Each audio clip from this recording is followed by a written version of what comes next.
Yeah, what's going on with y'all? Jay Myrex of ultrawest.com back once again. Appreciate y'all for stopping through. We do these live streams every Thursday at 4 p.m. Central Time. So I appreciate y'all for hanging out for the next hour or so. We're going to get it cracking today. You see the title? We're talking about vintage MPCs today. Gonna be a good one. We're talking about vintage MPCs and some of the things that you must consider if you were going in that direction, because there are things to consider. So this will be a great stream for anyone that's on the market looking at vintage MPCs, that's looking to upgrade or just go in a direction that allows them to explore some new possibilities in the world of music production. So this would be a great one, man. So stay tuned. This would be a great situation. And also, after the stream, we're also going to be doing a new thing, which would be the after show. So get ready for the after show. The after show is going to be a good one. And we're going to be doing the after show on Twitch. So directly after this stream, we're going to be heading over to Twitch. We're going to hang out for some hours over there. After show will be a much more relaxed environment as well. So looking forward to that. Directly after the show, we'll provide links to where you can go attend the after show. So yeah, we're going to get started in just a moment with this, with the content. I'm going to say what's up to the folks in the chat before we get cracking. Let some more people pile in. If you're watching this right now, hit that like button and share this stream. This will help a lot of people. So share this stream, share it on social. You can take a clip of me right now. And share. Make sure you share it on any platform that you can. Just let folks know that we live and hit the like button. Appreciate y'all. Yes, sir. Shout out to my moderator, Upbeat Media, who will be directing traffic. Check out Upbeat Media in the chat. They will be providing you with links and places you can go to get access to the stuff we're talking about during this stream. And also, they'll provide you with the link to the after show when we wrap up here. So, yes, sir. Getting it cracking today. Shout out to the True Sound creators and the True Sound Creator Plus members, and also the Studio 4K Guest Pass members. Appreciate y'all for stopping by. I'm going to say salute to Audiolithic Mac. What's going on with you? Mac Avery. What's going on with you? Audiolithic Mac is one of the True Sound creators. I appreciate you. Code Heat Studios, another True Sound creator. I appreciate you, fam. Get it, Nar. What's going on with you? A Studio 4K member. What's going on with you, fam? Appreciate you. DJ Loop Beats, another True Sound creator. Yes, sir. Salute. Joe Fire, another True Sound creator. Salute. Els the Engineer. What's good with you, fam? Salute to you, bro. Appreciate you. Charles Jones. He said, I'm looking for an MPC 3000. Just need to sell a kidney. Yeah, man.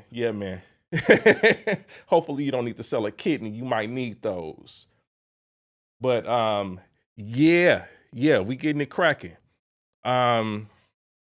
Library of Beats. What's going on with you? You said making beats in hard mode is wow. LOL, my MPC X is my daily driver, but my 4000 is my Sunday drum machine. Word. Aaron Chandler, what's going on with you, fam? Appreciate you. Shout out to everybody that's joined the stream. Shout out to the members as always. Definitely, if you want to support this channel, I definitely recommend that you become a member. Members get access to a lot of great perks, such as early access to videos. We actually have a new episode of Gear Hunter that's dropping on Saturday, but True Sound creators going to get access to that video first, along with all the other membership perks, such as the SoundMind ebook discounts, 50% off Amplify plugin. Then we have True Sound Creator Plus that gets access to a few more discounts from some of our partners, such as MSX Sound Design and the Produce Market. And our Studio Guest Pass 4K members get access to 4 full-length 4K studio sessions, multicam sessions. So this is a great benefit to those that are interested in seeing the process and seeing some dope studio production content. So I recommend you become a member. It's a good way to support the channel as well. But yeah, man, We getting it cracking. We getting it cracking today. Y'all saw the title. Hopefully this is something that you are interested in understanding a little bit more about. Now, keep in mind, this is my opinion on this stuff, right? There are plenty of other opinions to be had on this topic of MPCs. So what you're gonna get in this stream is my opinion. It is my opinion on this MPC topic, and specifically my opinion on vintage MPCs. There's tons of opinions out there. Trust me, there's tons of people that have been using MPCs before I even considered having an MPC. So take that as you listen to what I'm saying today, take it from me. It is my perspective. It is something that I wanted to provide because I have had a number of MPCs. I've worked with a number of MPCs, and I just want to give you the truth from my perspective, the experiences that I've had and the things that I know that you should be aware of if you're looking to get a vintage MPC. Let's see. A Banks was good, bro. Charles Jones says, just joking, but these prices are insanely, insane. Yeah. Library Breeze says, yeah, the SP1200 is like $74.93 on eBay. Yeah. No thanks. No thanks. That's a bit steep. But yeah, let's get into this. And yeah, y'all make sure y'all hit that like button. Helps me to be able to be seen in this ever-changing algorithm on YouTube. So I appreciate y'all that have hit that like button.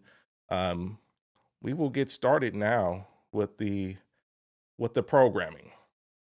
So buying vintage MPCs in 2025. Is that something that you're interested in as a music producer?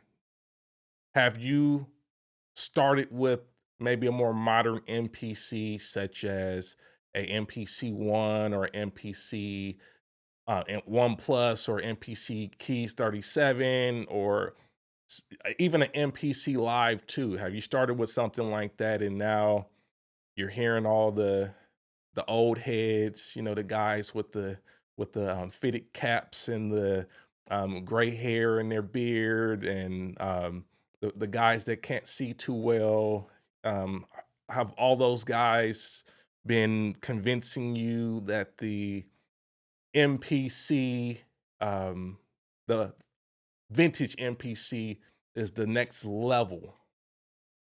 Have you been getting a little bit curious about why the old heads are so enamored with the vintage MPC, and now you're looking to test the waters out and see if that is something that will elevate your craft? Now, this will be a good podcast episode for you. And this will be available as a video on demand after we conclude. So I will be providing you with some thoughts and some information on purchasing vintage MPCs and the things that you need to look out for. Now, MPCs are iconic in the electronic music production space. No question about it. They are iconic for the 16 pads and the robust MIDI sequencing capabilities. And of course, they're samplers. The samplers have a iconic status within the production world, especially when we start talking about hip hop, R&B, house, anything that leverages samples. We definitely know that the MPC is iconic. The combination of MIDI and sampling has really kept the MPC a very relevant product for almost 40 years now, because with the combination of MIDI connectivity and also the sampling, it really makes it where the MPC can adapt to any setup for the most part. Just being able to connect something via a protocol like MIDI that has lasted for such a long time, over 40 years now, right? And just having the ability to sample audio directly, when you can put new audio, new sounds into a machine, it creates a scenario where that machine can last a lot longer and be much more versatile as a device. It can be a staple because it can always transform into whatever you feed it, essentially. So MPCs have maintained a strong relevance in music production because of those things. Now, of course, today, many music producers enter the world of MPC via products such as MPC One, MPC Keys 37, MPC Live II. And these are great on-ramps to learn the essential concepts related to sampling, sequencing, and arranging on an MPC, especially if you're using one of the older OSs like OS 2.15 on some of those units I mentioned. That'll give you a great overview of the basics of using an MPC. And the modern MPCs are a great way to develop the dexterity related to pad-based performance and finger drumming. It's a great platform for you to start learning the ins and outs of how to use an MPC. Over time, though, modern MPC users, you're eventually going to get the itch to explore a more vintage MPC. It's going to happen at some point, whether now or later. You're going to wonder, you're going to get curious about, are these old heads telling the truth? Is there something more to it than just what I have now? So you're gonna get curious. So over time, you may get the itch to explore something like an MPC 60 or 62, MPC 3000, 2000, 2000 XL, or even a 4000. You may get the itch to check out one or more of those. And realistically, each of those machines have made a special mark during their era of production, especially within the genres, as I mentioned, hip hop, R&B, and house music. They have made their marks within their respective era. These vintage MPCs, and some of these MPCs you may not consider vintage because of when you started producing, but realistically, all of the ones I mentioned are vintage now.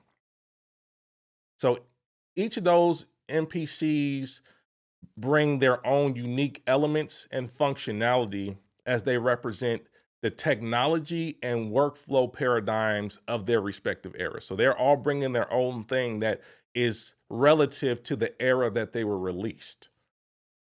So even more so, each vintage MPC has its own sonic qualities, which we may also connect with specific eras of music. So for example, if you're looking for a vintage MPC, you may select the MPC based upon the eras of music that you relate to the most. For some that are looking for the sound of the late 80s and the early 90s, you may grab an MPC 60. For those that are looking for more of the sound of the mid 90s, you may grab an MPC 3000. For those that are looking for more of the sounds of the late 90s and the early 2000s, you may look at MPC 2000 or 2000 XL. And for those that are looking for more of the sound of like the mid 2000s, you may consider something like a 4000 or a MPC 1000 or 2500 or something like that. So the MPC sounds can be associated with the era because each of those MPCs that I mentioned were released within those eras. So those became more of a standard or one of the more common devices that was being used in their respective era. So that's a big consideration, is like, what era of music are you associating with the most when we start talking about the MPCs? So, for some, a vintage MPC may be a fast track to achieving the sound of their favorite era of music. So that's the reality of it. If you're looking for a fast track into that sound, just buying one of those MPCs can immediately just put you into that mode sonically and in terms of just the overall workflow and approach. So it could be a really cool thing to help you to see and hear different things in the production process. So vintage MPCs also come with a perception of prestige. And when you come into your studio and you have a vintage MPC, you may feel more inspired because vintage MPCs have aura. They have aura. When we start talking about aura, it's like you talk about you go into the studio and you see that MPC 3000. You got the LE edition, the black one, the one the one that Dilla had, and the one that you saw with all the other legendary producers that you may look up to, and you see that in your studio. It has aura. Even the 4000 has aura. It's imposing. The 60, the 62, they have aura. They are imposing devices. So you may feel more inspired when you come into your studio and you see a device like that. More so when you compare it even to like the modern MPCs, just the size of the unit when you compare it to the modern MPCs, like an MPC One. MPC One is fairly tiny for the most part. MPC Keys 37, still not that large of a unit. The Live II, not that large. And even realistically, the X, if you compare it to some of the old school units, the X is much slimmer. It's not as imposing. Don't get me wrong, XSE and all that stuff, it has a look and it has a style and a feel. But those vintage MPCs have aura because of their legacy. It's not just a look. They have aura because of what they have contributed as far as the music production culture and also just the discographies connected to these different machines. They have aura. But if you get a old MPC, it's super important that you treat it right. You gotta treat it right.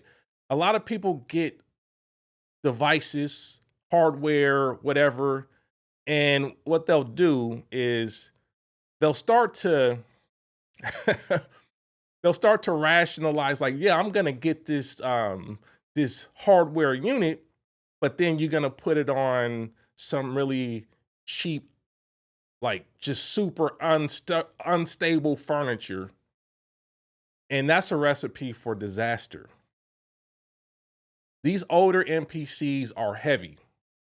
So do not think that you're gonna put it on some cheap TV tray or some other cheap furnishing that you may have had sitting around because, oh, I could just put it on this.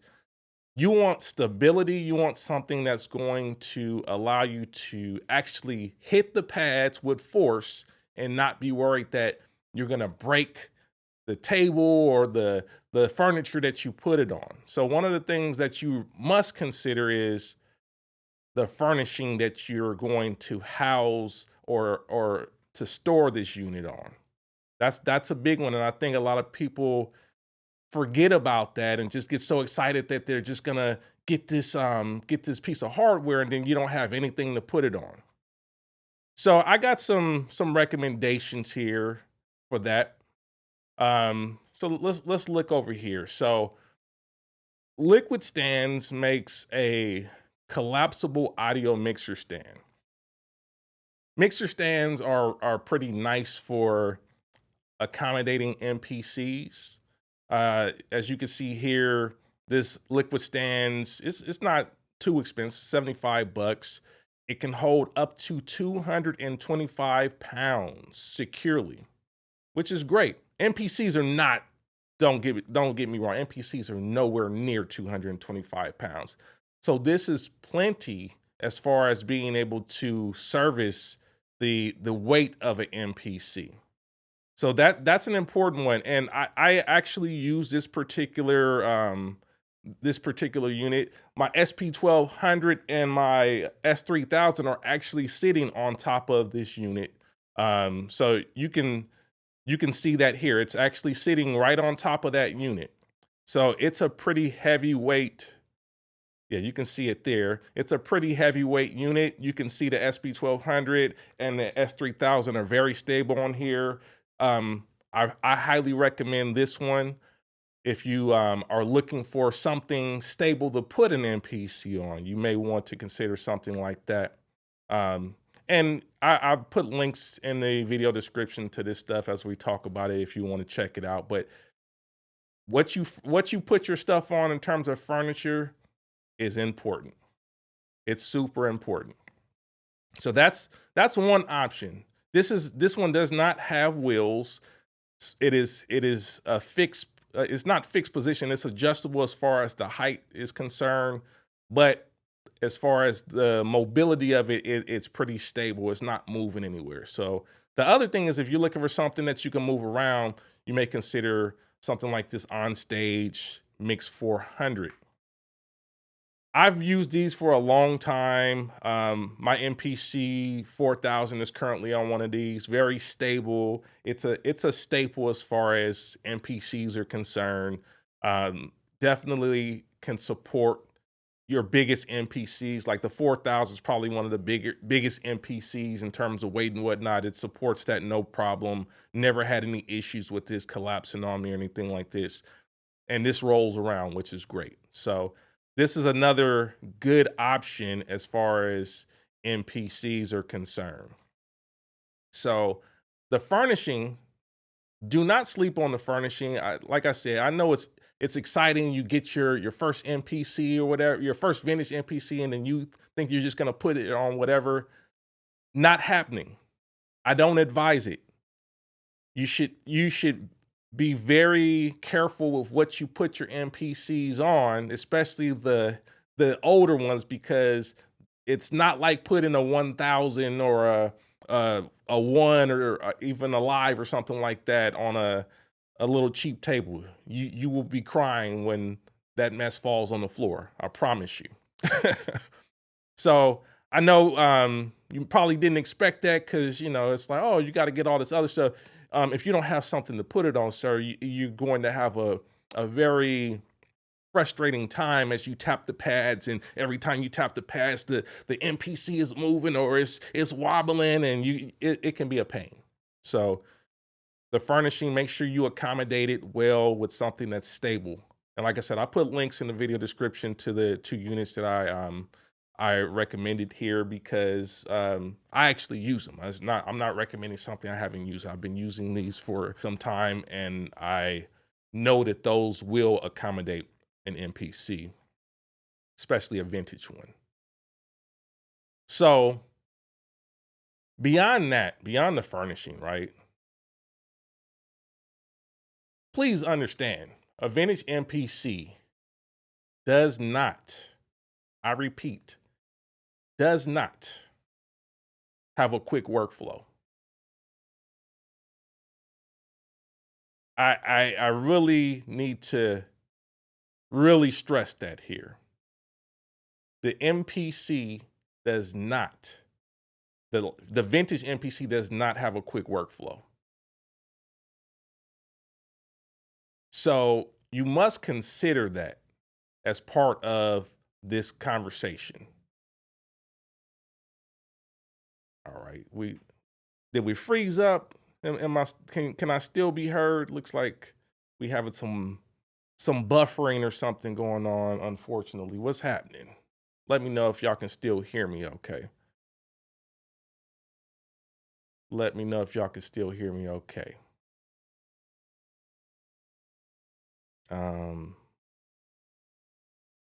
Yeah. Yeah, let me know in the chat. Y'all can still hear me okay. I think we good though. All good. All right, cool. I didn't want to I did not want to continue on and no one could hear me because, yeah, we had some buffering going on. Cool. Okay. So please keep in mind vintage MPCs do not have a quick workflow. So with a vintage MPC, you're not going to get a companion app that helps you to manage samples and arrangements and all that stuff. You don't have a touch screen where you can quickly move stuff around and all that, right? You don't have that. You don't have that super quick, fancy workflow that a modern MPC has. You won't have waveform display on some of the devices like the MPC 60, the 62, the MPC 3000. You're going to be editing using numbers, not fancy waveforms. You don't have lazy chop. You don't have all this modern convenience when we start talking about a vintage MPC. You have to be willing to work in a much more rudimentary way when we start talking about the vintage MPCs. Now, of course, like some of the more modern ones, 2000 XL does have some chopping, and the MPC 4000 has some chopping capabilities, and of course 1000, 2500, 5000, they have a bit more modern capabilities as far as waveform edit and chopping is concerned. But you talk about the 60, the 62, the 3000, you're on numbers, sir. You're on numbers. So you better be prepared to edit by numbers. Same thing with the arrangers and the MIDI editing. You don't have a fancy piano roll on an old school MPC where you can just look at the piano roll and say, "Oh, okay, I want this note here and that note there." No, sir. You'll be fixing MIDI by either re-recording, or you'll use a list editor where it's just going to show you a list of notes in time and with timestamps, and then you're going to just move them around based upon the timestamps. So you don't have the modern conveniences with a old school MPC that you have with a modern MPC. So you need to really understand that coming through the door. Don't get a old school MPC thinking you're just gonna fly on it the same way you may be flying on your MPC One or your Live or your Keys 37, or and especially not your X that has all the fancy knobs and the big 10-inch touchscreen and all of the bells and whistles that come with a modern MPC. You don't get that. You don't get that with a vintage MPC. You also don't get a ton of ready-made modern kits in that older MPC format. You may find some old kits in different formats. Like, okay, yeah, I can go to an old site like shout out to Sample Kings or something like that. Yeah, they got the old stuff up there. But if you're talking about like modern kits made by some of the current top sound designers, a lot of their kits are not in those formats. So if you want those sounds in your MPC, you'll be making the kits yourself. You'll be converting them, you'll be transferring them, you'll be resampling them, you'll be doing something to transfer them from whatever device or software you may have into your vintage MPC. You don't get all the ready-made stuff. The old libraries might be okay, but definitely the new libraries, good luck. You don't have that. You don't have that pipeline of modern MPC kits in those old formats. Keep that in mind when you're purchasing a vintage MPC. Vintage MPCs also don't have export. You won't be able to just make a beat and say, okay, cool, I'm gonna just hit that export button and then all the files are gonna pop out and I can just transfer that to my DAW. No, sir, there's none of that. So you will need to get used to actually recording the music from the device. There's no export, there's no connect it to the software and then transfer it from that. There's none of that, sir. There is absolutely none of that. You will be recording.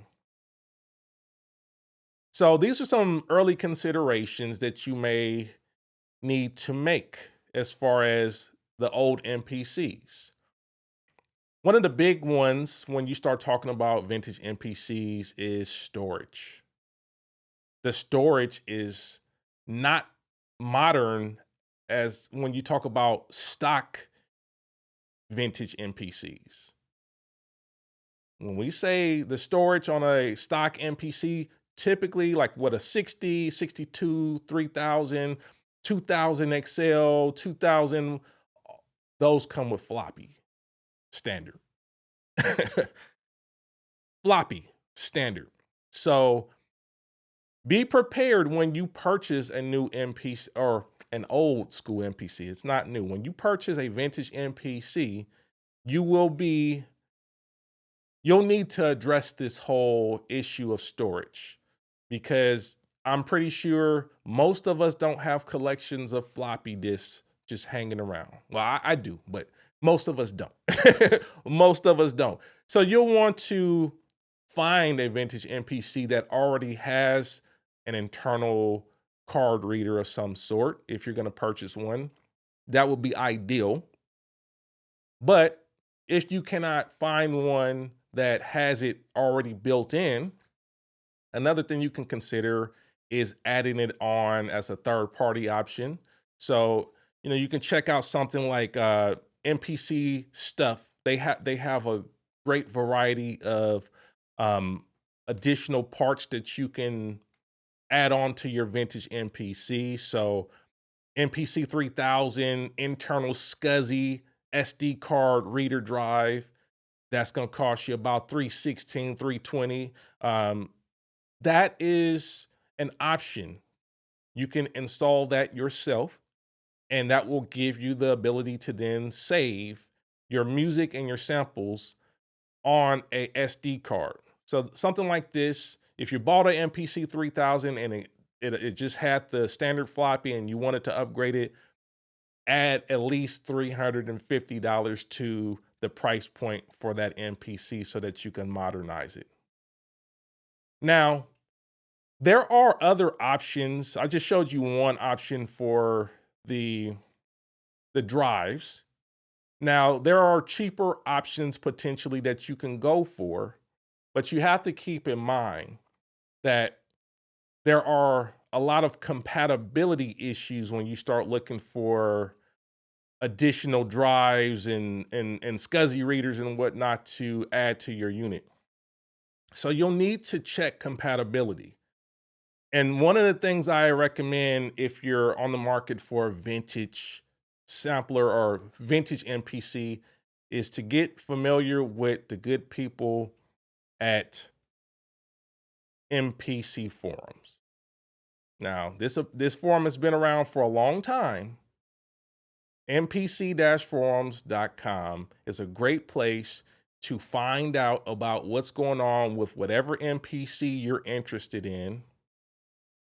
What's great, especially, is like when you go into these customization forums or if you go into specific forums and you can kind of see compatibility, and there's a lot of technical information and knowledge share that happens here. So anything you may be looking for as far as like compatibility, check here first to see if the drive that you're purchasing, for example, is compatible with the MPC.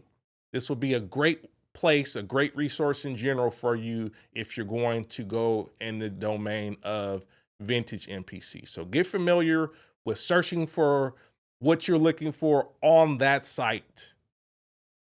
Do that first. Search first. Listen to what I'm saying. Don't make a post first. Don't do that. Don't ask a question first. Search first, right? And let me warn you now, search first, because if you ask first, you're going to meet a lot of my old school Web 1.0 buddies that use different terminology for people that ask questions without searching. So if you want to avoid that, search first. And if you can't find the information that you're looking for from search, then post and ask a question.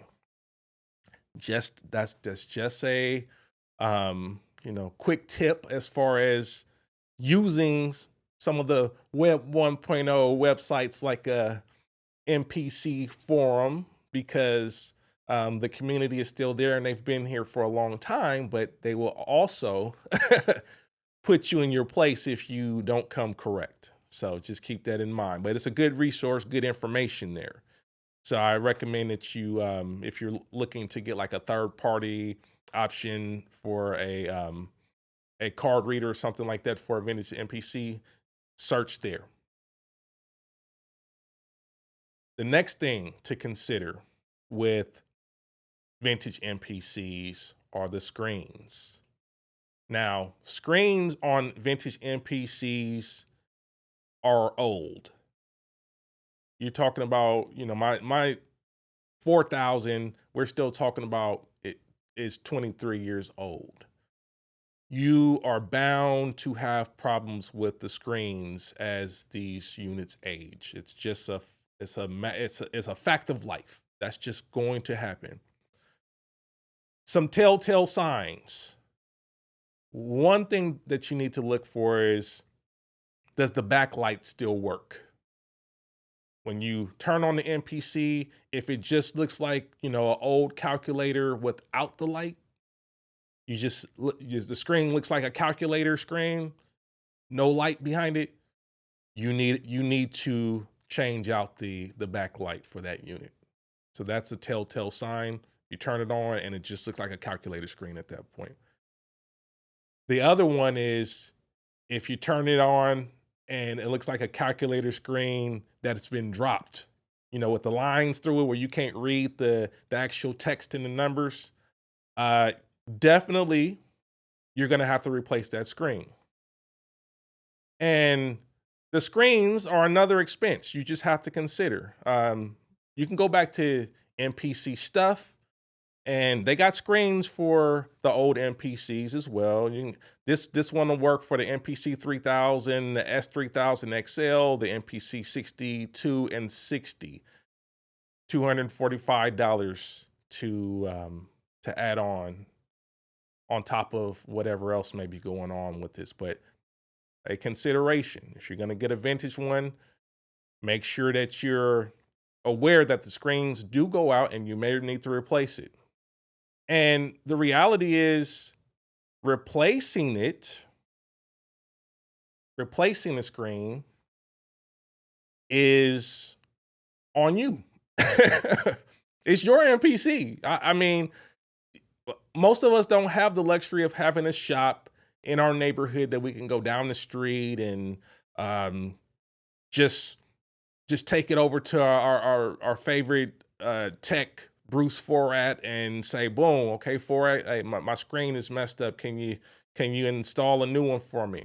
Now, when I was in LA, I used to have that luxury. I used to be able to just, drive down, maybe 15 minutes, go to Forat, drop it off, and get it cracking. Now, I actually didn't really use Forat services too much, to be honest, but I was within 15 to 20 minutes drive of Forat's offices. So I could, when I was in LA, I could do that. I'm not in LA anymore, and that's not an option. And I'm sure for a lot of you guys, it's not an option either. If you're not in LA, it's not an option. So you need to get comfortable. You absolutely need to get comfortable with opening up your MPC and installing things like the screens and whatnot. Now, I've installed a number of screens in MPCs over the years. I had a 2000 XL, multiple 2000 XLs that had screens go out, and I've replaced them. And it's not rocket science, but you have to have some patience. There's a wealth of information right now on the internet where you can just find people breaking them down and installing them. So it's not that you can't do it, but you need to be willing to do it if you're going to maintain an old school MPC, no question about it. So get comfortable with doing the replacement on your own. And that will save you tons of money. That will save you tons of money and just allow you to have the MPC much longer. Because let me tell you, Forat's office is piled, it's stacked with MPCs. He has a backlog. So if you want to work and your MPC goes out, don't think that you're just going to send it to Forat. Now, MPC stuff also does repairs, but again, I'm sure they have a backlog too, and you got to mail it off to them and all that stuff. So it's going to cost you a lot of money. So get comfortable with doing the repairs yourself. So that's a big one. The screens definitely go out. So be ready to actually take action and do it yourself. All right, if y'all getting value so far, hit that like button on this video, fam. Appreciate y'all. It's about 97 people in here. Hit the like button if y'all getting value out of this conversation so far. We're going to continue, but go ahead and hit that like button. Appreciate y'all. Another thing that you need to consider with the MPCs, the vintage ones, and I recently just had this issue. Pad sensors. Pad sensors for sure are going to go out. And when the pad sensors go out, you tapping on your pads and all of a sudden no sound is coming out the MPC and you're going to be wondering what's happening. And you start hitting the pad and the sound's not happening anymore. Guess what? You may need to replace your pad sensors. Now, I recently just did this replacement on the 4000. You can see from the price, the pad sensor is not that expensive. You're talking about $80 pretty much, right? Not a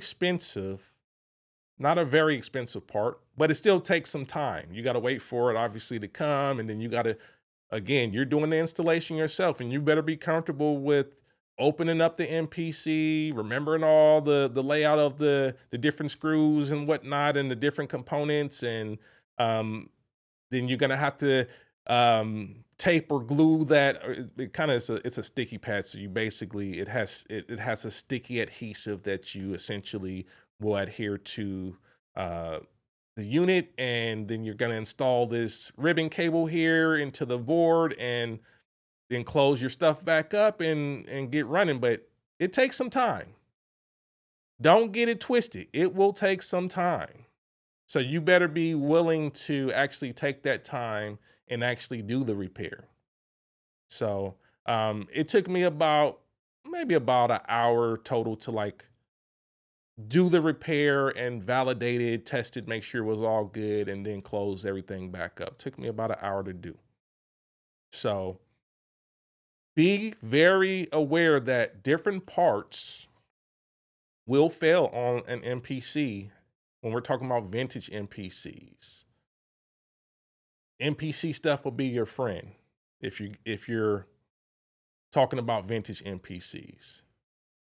Now, another thing to consider with vintage MPCs is that the mid-2000s, the early to mid-2000 MPCs, such as the MPC 2000 XL, the 2000 and the 4000 are modular. And they often don't come with all of the options. They're not fully blown, as we used to say.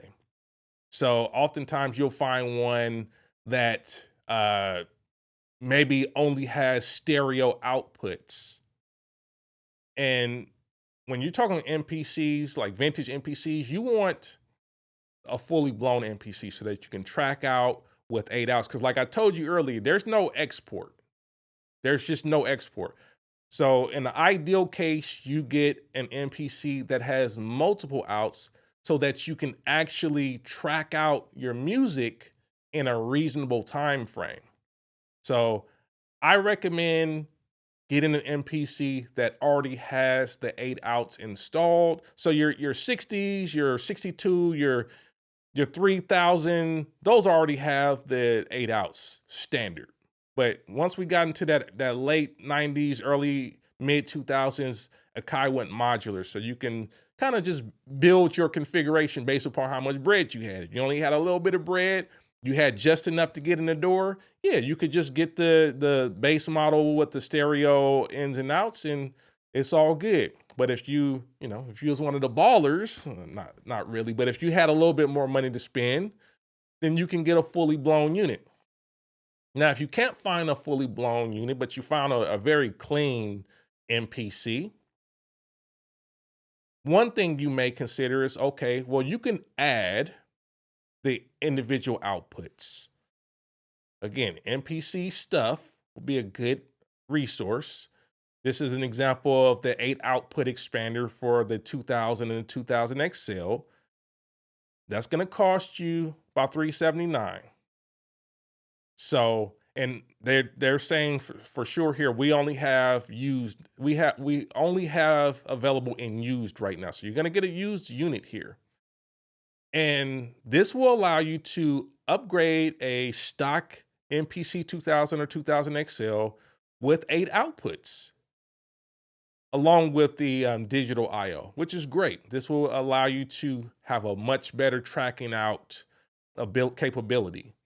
But you need to be also comfortable with installing this yourself. So if you've never cracked open a computer before and never dealt with ribbon cables, data cables, and whatnot, you're gonna learn today. This is not a difficult installation at all. I've done plenty of these. It's not a difficult installation, but just be advised. You buy a 2000 XL, 2000 that doesn't have the 8 outs, you're spending another $400 to get it fully blown out. So definitely more considerations here when you're getting a vintage MPC. Be okay with that type of upgrade, because that's part of the joy of also having a vintage MPC, is that they can be a bit more customizable and repairable in a sense. Just like having an old car, right? You think when you talk about old vehicles, like classic vehicles, you can definitely continue to repair and maintain a classic vehicle because of the way that the units were constructed and the availability of parts and service manuals and all that stuff. A lot of the new school MPCs may not have as much of that type of repairability today. So that's another consideration, but definitely with an old school one, you can repair quite a bit of it, and you can upgrade and replace things as you need. So it's a gift, and it's also a downside for sure. I definitely recommend, though, if you're going to buy a 2000 XL 4000, get one that has 8 outs. You will not regret that. I think another thing that needs to be discussed in this conversation with vintage MPCs is the idea that you will need to expand your studio if you get a vintage MPC. It ain't just get the MPC and continue to use that little Scarlett audio interface that you got, or the little mixer the little Mackie mixer you've been messing with. If you get a vintage MPC, you're gonna have to expand your studio so that it can accommodate such a device. Don't just get it and say, oh, okay, cool, I got the MPC 3000 and then I got the little Scarlett still, the two in, 2 out Scarlett, and that's gonna be it. No. If you want to have a good workflow, you're gonna have to expand your studio. Now, I mean, if you're already using an MPC One, an MPC Key 37, or a Live or something like that, I've already talked about this on this channel. I do recommend, even with those units, you should consider expanding those products via a class compliant USB audio interface that gives you a high quality sound output and multiple outs. Because the 37, the Live, they don't have the 8 outs, and there's no 8 out option per se, but with a high quality class compliant audio interface, you can get to the 8 outs plus. So I already recommend that on this channel. But when we talk about vintage MPCs, you don't have an option to connect a class compliant audio interface to expand the outputs. I just showed you the output expander. That is not a class compliant device. That is a device that has a ribbon cable that you will be installing, and it is proprietary to the MPC. But even when you have the 8 outs now on your MPC, you need to be able to record the 8 outs on your MPC. You need a computer that can handle recording at least 8 tracks simultaneously. So that means that the computer itself, the power of the computer needs to be up to par to be able to do multi-track recording. And then also you need to have an audio interface on your computer that can support at least 8 inputs and at least 4 outputs. And we'll talk about that more, but you need to definitely make sure that you are considering that part, because you're building a more complex setup with a vintage MPC. Like I said, you don't get to just export stuff. You don't get to just transfer stuff. You're tracking. So over time, you're going to get tired of tracking 2 outs at a time, stereo outputs only. You're going to get tired of that. So you want a setup that gives you the ability to record your MPC at a very high quality level and do it with simultaneous recording. So one of the things that I would recommend is that you check out maybe some RME interfaces. Now, I recommend the RME because there's a few things here. Now, I've used other interfaces and I know the limitations. Like I know a lot of people love Apollo and whatnot. Apollo is very limiting in terms of I/O in the end. So you're gonna hit a wall very quickly. Some of my true sound creators, I know Get It Nard can let you know there are limitations. I recommend something like a Fireface UCX II for a vintage MPC. And this will be connected to your computer because this one out the box comes with 12 analog inputs and 8 line level outputs without adding any other additional interfaces or connections to it. So this is a very powerful one. So it can expand up to 60 channels, which is great because you got the ADAT and the AES channels that allow you to get up to 60 channels of audio simultaneously. So that will allow you to accommodate a MPC and other gear for that matter. But definitely out the box, this one is probably one of the top options that I would recommend for a vintage MPC user that wants to capture their MPC at a high fidelity so that it maintains the integrity of the device you're buying, because you don't want to buy a high-end MPC device and then when it's time to record, you reduce the fidelity through your cheap audio interface and then you basically have nullified the whole purchase. You already spent thousands of dollars on this MPC. There's no reason for you to then record it very cheaply. This is a great option. This is one of the big boy options I would recommend. Now, obviously price is an issue for everybody. So another option is the Fireface UCX II. So this is like the little brother. This one's still good because it has 8 analog inputs still. You see the 4 on the front, and then you got 4 more on the back, and then it's got 6 outputs, 6 balance outputs without connecting any additional interfaces or preamps or anything like that. But then it's still expandable to 40 channels via ADAT and AES, which is great. So this is another great option for MPC user to be able to do simultaneous multi-track recording so that you can have a great workflow when you're working with an MPC. Now, if you're interested in checking out any of the RMEs, I've linked them in the video description. And also, if you purchase on the RME-USA site, as linked in the video description, and use the coupon code UltraWest, of course, you will get 15% off your purchase of any of the RME gear on that website. So I do recommend that you check it out if you are also considering getting a vintage MPC, because there's no point of you getting a vintage MPC that you cannot track out appropriately. So check it out. Links will be in the description. Also, Upbeat Media has posted a link to where you can go check out the stuff. So then you can use that coupon code UltraWest to get the 15% off. Really good deal. I know true sound creators have used that, and RME ships quick and they're on point. So shout out to RME. But that is another thing that you need to consider. That tracking out is serious. It's the real deal.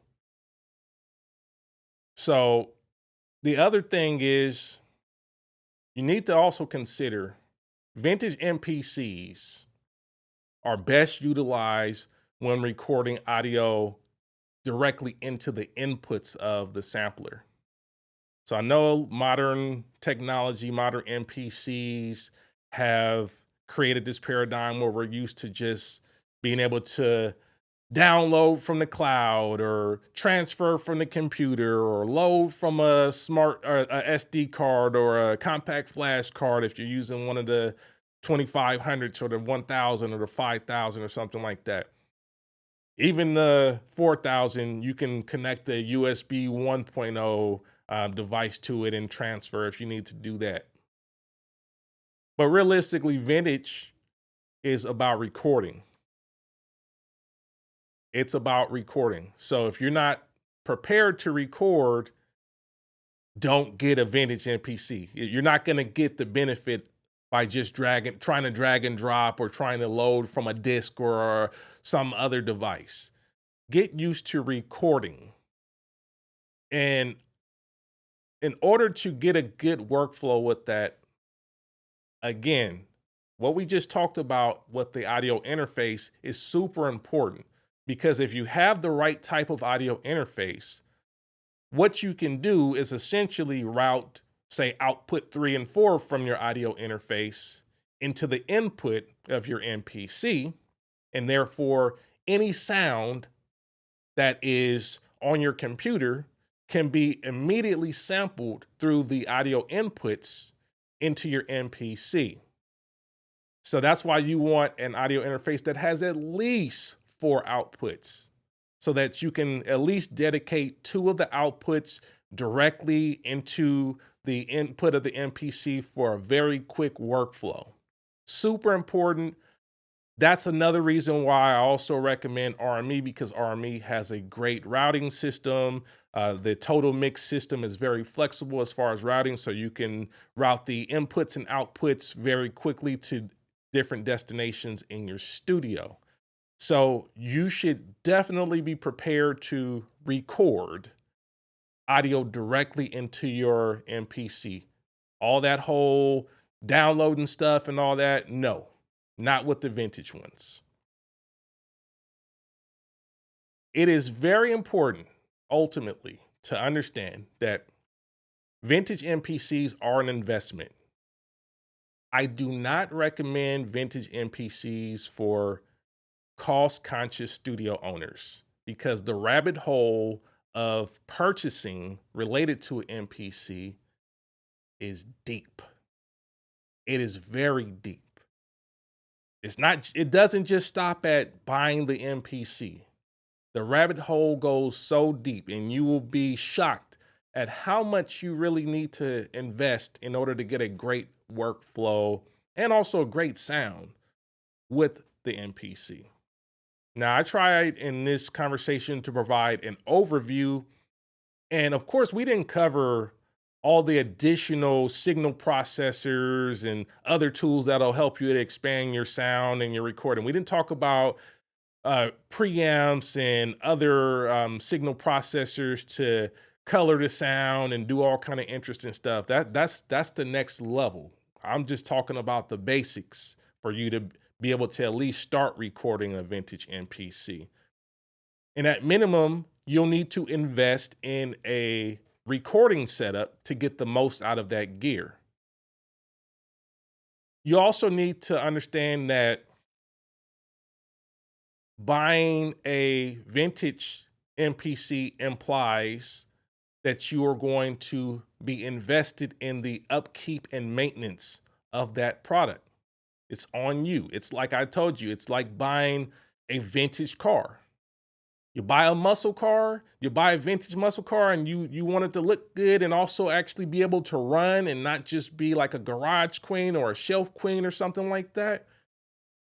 It is up to you to keep that in working order. So understand that it is an investment as far as the maintenance and the preservation of the unit. It takes time and it takes money. And you're going to be doing some research, and it'll be good because you'll learn a lot of stuff. Don't get me wrong. It's an experience, and I think it's an experience that people should acquire when they are ready. If you are not ready for all that investment of money and time, slow your roll. Vintage MPCs also add complexity to your setup. You're adding a device that has 2 MIDI inputs, 4 MIDI outputs, and as many as 10 analog outs and stereo inputs. Lots of cables. It ain't just the USB cable that you're used to with some of these modern MPCs. Lots of cables. That adds complexity. It's a lot of routing, a lot of cables that you have to buy additionally, right? I'm not going to get into the high quality versus whatever cables. That's a whole different debate. I tend to like a high quality cable or a good setup that is reliable. So decent cables are going to cost you some money. So that's another investment. And it creates complexity ultimately. You're going to be troubleshooting. It just is what it is. Something is going to not make sound. Something is not going to work at a certain point, and you got a whole bunch of audio cables and MIDI cables and things that you're going to have to be willing to inspect, troubleshoot, swap out, and that's on you. Nobody's going to do that for you. So ultimately, if you are someone that prefers a setup that's simple, a setup that is minimal, then I would say a MPC, a vintage MPC is not the right thing for you, because the vintage MPC is not going to lead you towards minimalism. Now, let me caveat that and say you could work minimal with it. You could be one of those guys that just has the MPC whatever and just uses it stereo out to something minimal, and that's just it. You can be that guy. That's a creative and artistic choice in the end. You can be that guy. I'm not saying that you can't be that guy. And I'm not saying that that can't work, because it can work for you. But from my experience, the people that get the best ultimate workflow and sound out of it have to invest in that. And I've done this long enough to understand that there's a difference between just going stereo out and doing a full multi-track recording where you actually have the flexibility to greatly enhance the sound via mixing. So it's a choice in the end, but I do recommend, if you are not one of those people that are into complex setups, avoid a vintage MPC, because it's going to add a lot of complexity. But if you're someone that's up for the challenge of learning, and you're up for the challenge of creating in a old school, more, I would say, slow paced fashion, that's about being meticulous about the sound and being meticulous about using your ears, and you have the budget to invest in the things necessary to actually support it, We talked about the furniture. We talked about the replacement parts. We talked about the recording setup. If you have the budget to be able to invest in all of those things, then I would recommend that you check it out. And it could be a game changer as far as you learning and growing as a music producer and understanding new things about sonics and understanding new things about recording and getting new workflows and new techniques as far as your music production process is concerned. It can be a amazing thing. So those are my thoughts about vintage MPCs.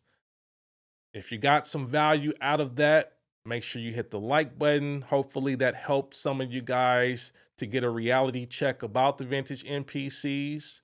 I'm gonna go to the chat for a little bit. For the next say 12 minutes or so, we'll be in the chat. And then after that, we're gonna head over to the after show. So we'll be doing, like I said, we're doing an after show now.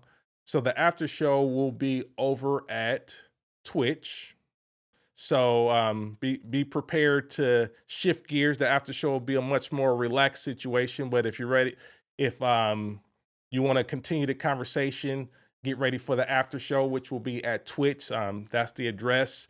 So we'll be doing the after show from 6 to whenever on Twitch. So immediately after this, we'll head over to Twitch to get it cracking. But I'm gonna answer some questions here while we're on stream now. So I appreciate y'all for hanging out. I know I spoke longer, but I had a lot of information to get through. It's a very complex topic, a lot of deep information. So I wanted to make sure I got through it. But I'm gonna go back through the chat. If you have questions or anything while we're on stream now, of course, if you want to jump the line, feel free to super chat or whatever, and you can jump the line. But I'm just gonna go in reverse order now and try to get through as many questions as we can before we head over to the after show. So I appreciate y'all for tapping in as always. Let's see. Canary says, I still transfer my MPC sounds the old school way. I have a Korg D3200 multi-track recorder that I run the 8 outs in and get that good analog sound. Then I transfer via USB from the 3200 to the PC. Word. Let's see here. Kevin Sullivan says, if you're already getting awesome sound, I think you might only need 8 outs for quick tracking in case you later need to recall a session to change something. Other than that, stereo is just fine. Definitely a creative preference. I think, because I worked on a lot of projects that required me to have control over the mix. I don't do the stereo out. I must track it out. It is a requirement. A lot of the music that I did for film and television was tracked out. There was no stereo anything for me from an MPC when I was doing more film and television work. So no, for me, it has to be tracked out. It has to be separated. That's a requirement for the type of work that I've been doing. So if you're just doing your own side projects or whatever, you can record however you want to. Like if you're just gonna release it, if you're the one that controls every aspect of the release, it's perfectly fine. It's perfectly fine to just go ahead and track it out or not track it out, like it depends on just your creative approach in the end. But I think in a lot of professional use cases that I've dealt with, you have to have separate tracks. No question about it.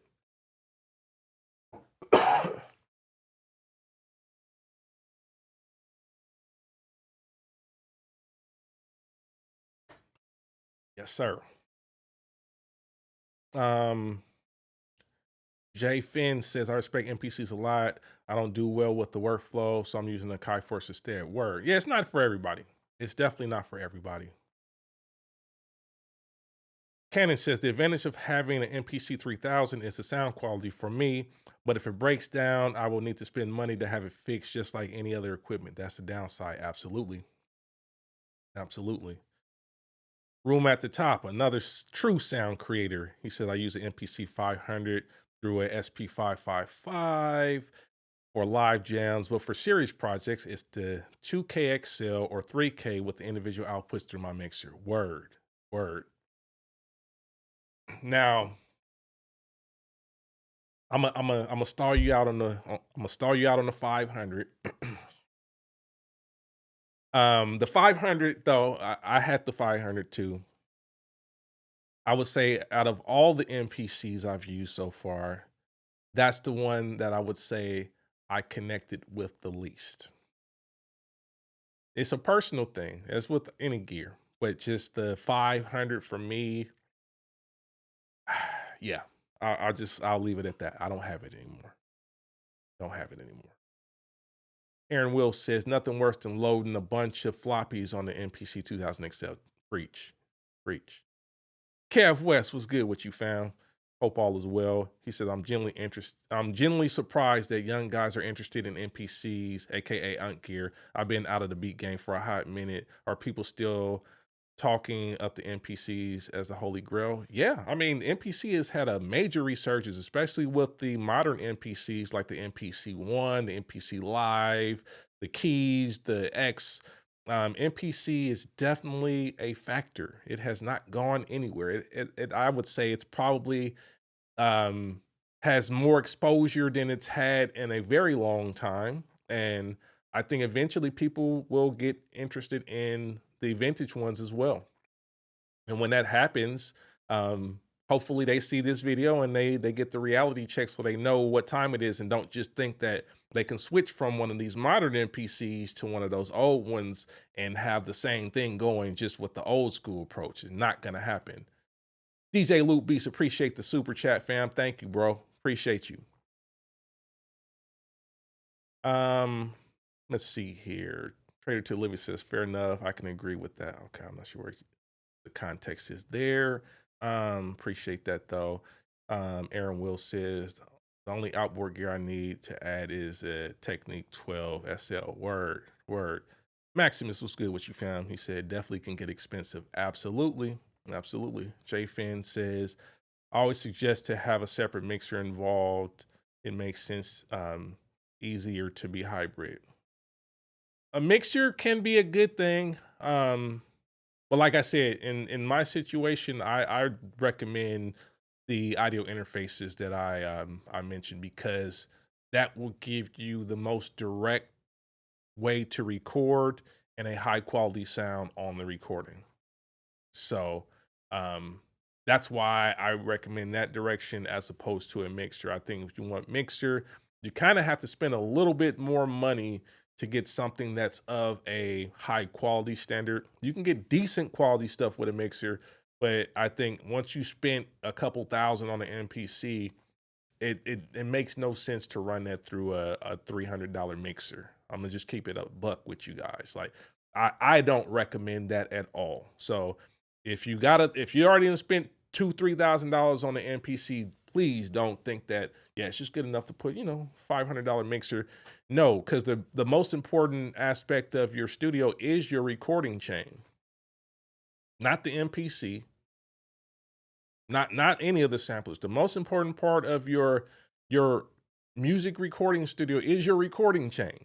It should be obvious, but I think it tends to not be the most sexy part of the music production studio because, of course, the instruments, the sound generators, those are the things that are sexy. Those are the things that you see people actually making the music on.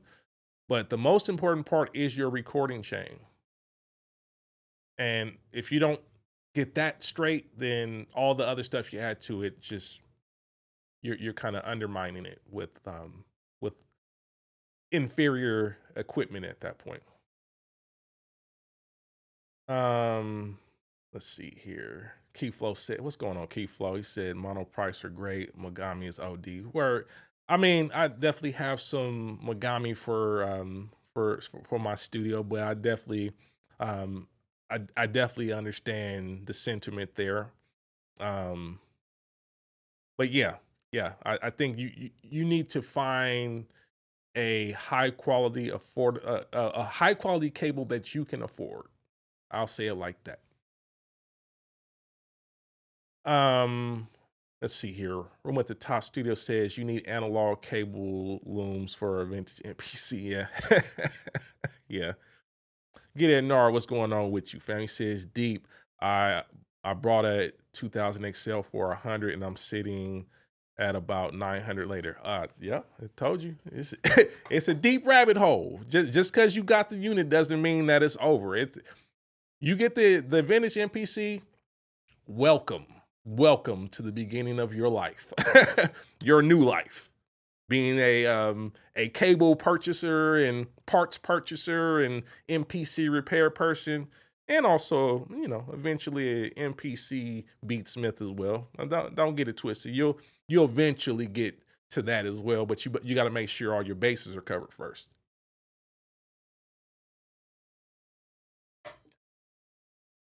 I'm at the top says, oh, Ultra West Preach, I got a separate mixer and a tape machine because of my 3K and 2K XL. Word. Upbeat Media says, in other words, you got to be touching some paper to mess with vintage. Yes, you got to be touching some type of paper somehow. Um, yeah, just be prepared. It's not like it's definitely not a one-time investment. I'll say it like that. Let's see here. Aaron Will says lack of onboard memory is another killer. Absolutely. Now, I would expect that most of the units at this point have the fully expanded onboard memory, but some of them, for whatever reason, may only have 2 MB of memory or 16 MB of memory. And then you got to find appropriate memory so that you can expand it to whatever the maximum capacity is for the memory. But I would say that's probably less common because I think even if someone didn't have money to afford the 8 outs on a vintage MPC, they are likely still going to have had the money to at least expand the memory so that they can get the maximum sample time. Especially if they bought, most of the people that buy MPCs buy it for the sampler. So I think you're usually okay with finding one that has the sample RAM expanded.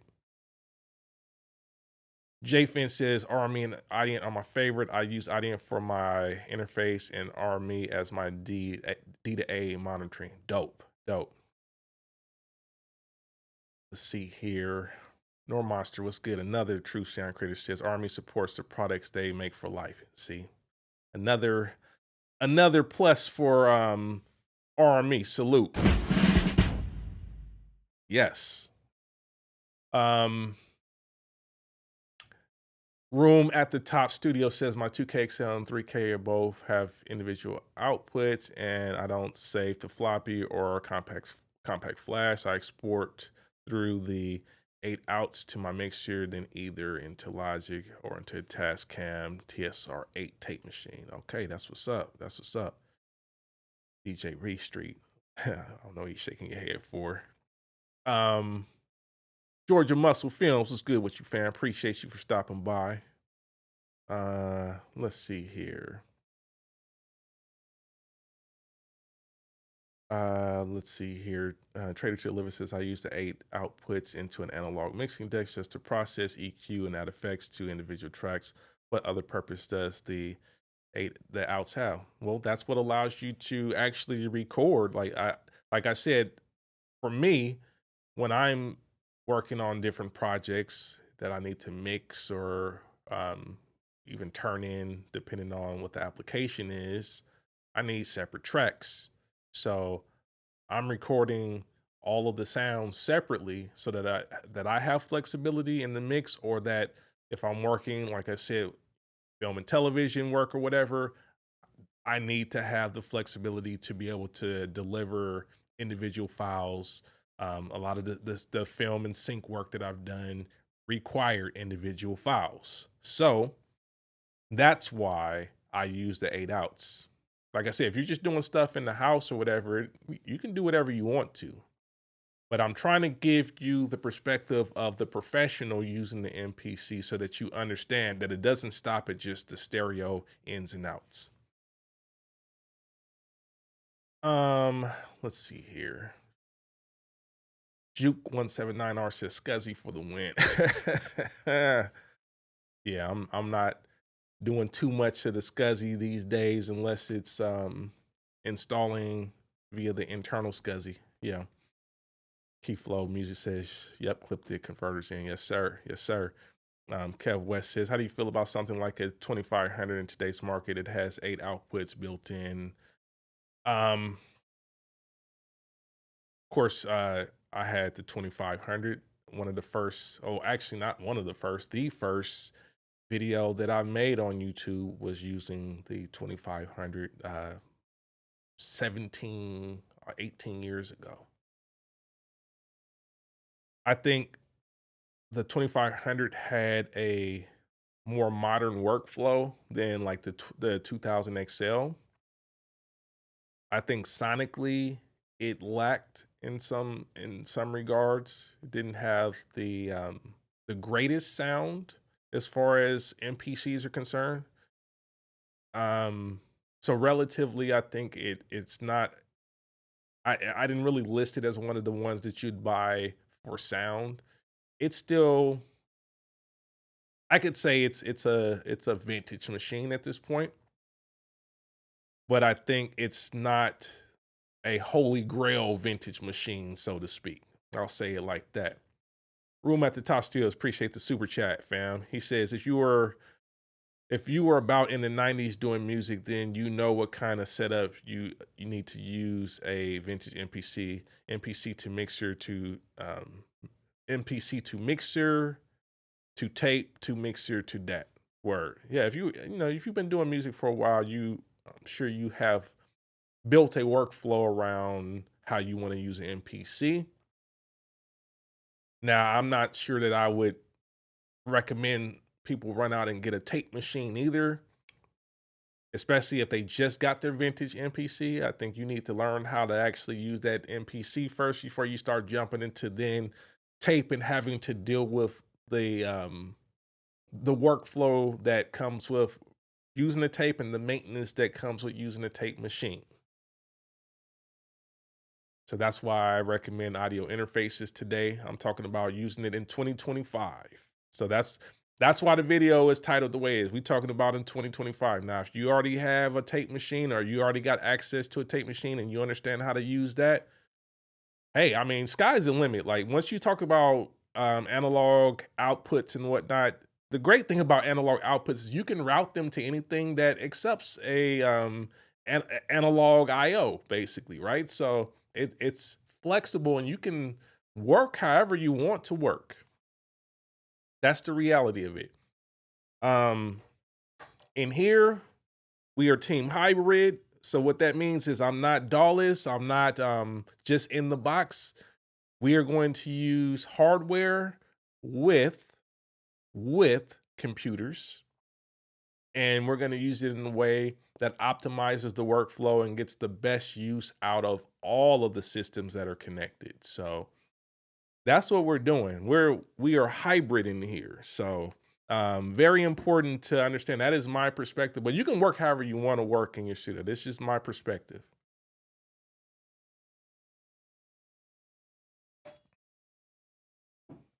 Let me see here. Try to get to a couple more in the chat, and then we're going to transition to get ready for the after show, which is going to be over on Twitch. So excited about that. Make sure y'all, if y'all want to hang out more, we're going over to Twitch, and we'll be at Twitch starting at 6. So get ready for the after show. It's going to be a good one. It's a different format than what we do on the podcast. So we're going to hang out. We're going to talk shop more. We're definitely going to talk more about this topic plus more things. And I'll be able to kind of dig in and maybe respond to different things that we can't do on YouTube. So get ready for that. We're going to get that cracking. Joe Fire, I appreciate the super chat. He said, Team Hybrid, that's what's up, man. Hopefully you got your hybrid shirt. Hopefully you got that, man. Appreciate you. Let's see here. Just going through a couple more. Room at the top says, real talk, the old MPCs are like vintage cars. You can repair them and service them in the show. Absolutely. Absolutely. Juke179R says, I miss modding older MPCs. It was fun for me working on them for clients. I still have my 3000 LE and 4000. That's what's up, man. Rare 1971 says he picked up a 4000 for 800. Yes, sir. Man, congratulations. Congratulations. That's fire. That's fire. Kev West half major giving me flashbacks. That's what's up, man. Key Flow says those ribbons were so sensitive back then. You pressed it wrong, it was done. Ugh, yeah, you gotta be careful with them, the ribbon cables for sure. Room at the top says no individual outputs are available for the 4000. Oh man, it's getting tough out there. So now you're gonna have to find one that actually comes with the 8 outs. I think when I got my last 4000, I was still blessed to be able to get the 8 outs. I installed that after, and you know, mine has the 8 outs. But yeah, if you can't find the 8 outs card now, yeah, you're gonna have to find a unit that actually has the 8 outs installed. So that is very important. That is super important. Let me get through a couple more. Let's see here. Soundstar Music, what's good with you, fam? He says, I only use my 4000 and 2KXL. That's what's up. That's what's up. Room at the top says, I'm hybrid, but I invested in a tape machine to use the workflow I saw my producer and engineers use when I was just an artist. That's dope, man. I mean, listen, I'm not against tape machines at all. Don't get me twisted. All right. I'm not saying that you shouldn't use a tape machine. I think if you can afford to do so, that is another creative choice that you can make. But ultimately, for most people, I think that is a much later purchase. I think I still recommend people get the basics out the way, which is have a great DAW computer-based recording system that includes a powerful computer, the DAW of your choice, and a great audio interface. And that will take you a long way. So, yeah, man, we're gonna break it here. We're gonna break here, man. I appreciate y'all for hanging out. I appreciate y'all for chopping it up with me as always. Like I said, we do these podcasts every Thursday at 4 p.m. Central Time. This will be available as a video on demand after. So if you didn't catch the whole thing, you'll definitely be able to watch it. It'll be available here on YouTube. So I appreciate y'all for hanging out. As I mentioned, we do have a new episode of Gear Hunter that will be dropping on Saturday. All my members, my true sound creators, will get access to see it first. So I'll be dropping that tomorrow for y'all. And we got more to come, man. We got more to come. We getting it cracking. But we're gonna transition over now. So we're gonna end here. I appreciate y'all as always, but we're gonna get ready to go over to the after show on Twitch. So get ready. Get your libations, your water, your drinks, whatever you got, your tea, whatever you got. Come on over to Twitch. We're gonna start the after show at 6 p.m. Central Time. So head on over. We're gonna get it cracking. We're gonna continue the conversation, and we're gonna have a good time, man. So looking forward to hanging out with y'all as always. Let's take a quick break, and then I'll see y'all in about 30 minutes, man. So I just want to tell y'all thank you again for hanging out, and until next time, peace and God bless, and we